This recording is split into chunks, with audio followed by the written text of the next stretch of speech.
I'm going to be very careful with this first topic. Some of you might think I'm a conspiracy theorist, and that's fine. But for this monologue, I'm not going to share my own opinion at all. I'm simply going to explain the facts or lay out the facts and let you guys decide for yourselves whether it's a good thing or not. I want to talk about the World Economic Forum, the WEF. What is the World Economic Forum? Well, officially, it's an international non-governmental lobbying organization founded by German engineer Klaus Schwab. WEF famously host their annual meeting in Davos. This meeting is a gathering of the global elite, politicians, big business, celebrities, and big investors.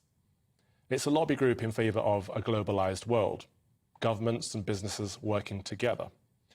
George Soros spoke at Davos in 2011 about redesigning the international monetary system. Bill Gates spoke at the most recent Davos about preparing for the next pandemic. Klaus Schwab talks about the diversity of the WEF's reach in that German Chancellor Angela Merkel and Russian President Vladimir Putin are both members of the WEF. Not only are global leaders members, but Schwab goes on to say, we penetrate the cabinets. More than half of the cabinet members in the governments of Canada, Argentina, and France are aligned with the WEF. In the year before COVID, a quarter of the UK cabinet attended Davos, including Theresa May, Philip Hammond, Liam Fox, Greg Clark, Matt Hancock, Penny Mordaunt, Jeremy Wright. The list goes on and on. You may have heard many of these people uttering the phrase, "Build Back Better," over the past couple of years. This is a WEF slogan in relation to bringing about the Great Reset, changing our social, political, and economic landscape in favor of a fourth industrial revolution. It's a campaign slogan parroted by UK Prime Minister Boris Johnson, US President Joe Biden, His Royal Highness Prince Harry, and New Zealand PM Jacinda Ardern. The Mayor of London, Sadiq Khan, as well, to name but a few. It's interesting that they're all singing from exactly the same hymn sheet.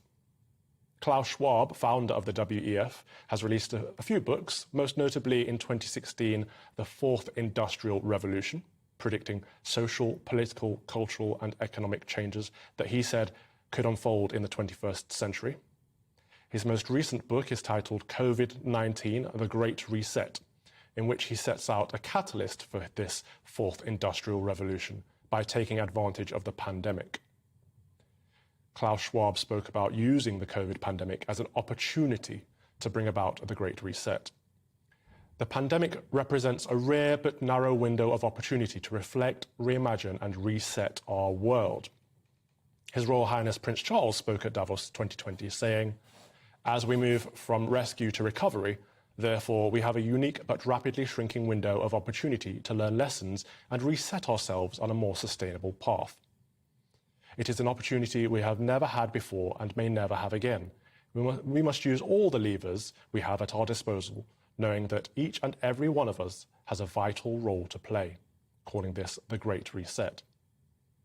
Last March, these global leaders, including our Prime Minister Boris Johnson, announced a new treaty for pandemic preparedness and response, which would give the World Health Organization unprecedented control over sovereign nations.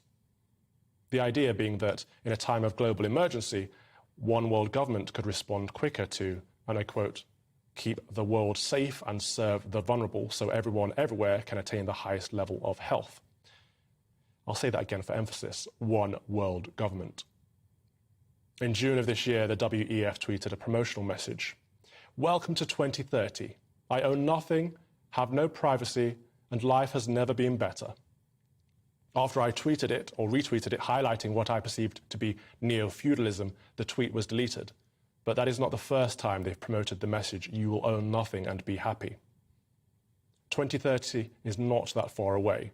We have since entered a cost of living crisis, and the European war has broken out in Ukraine. And coincidentally, the United Nations set a 2030 agenda for sustainability. Their top goals are being no poverty, zero hunger, good health and well-being. The same people involved, Bill Gates, Emmanuel Macron and Boris Johnson, have all been seen wearing the Agenda 2030 badge, subscribing to the policy. To reiterate, none of what I've said is conspiratorial. It's all from official literature, all from official websites of the WEF and the UK. The WEF is an unaccountable body of global elites lobbying for a globalist agenda. That's a basic fact, which raises the question, all of this talk of building back better. We must ask, build back better for whom?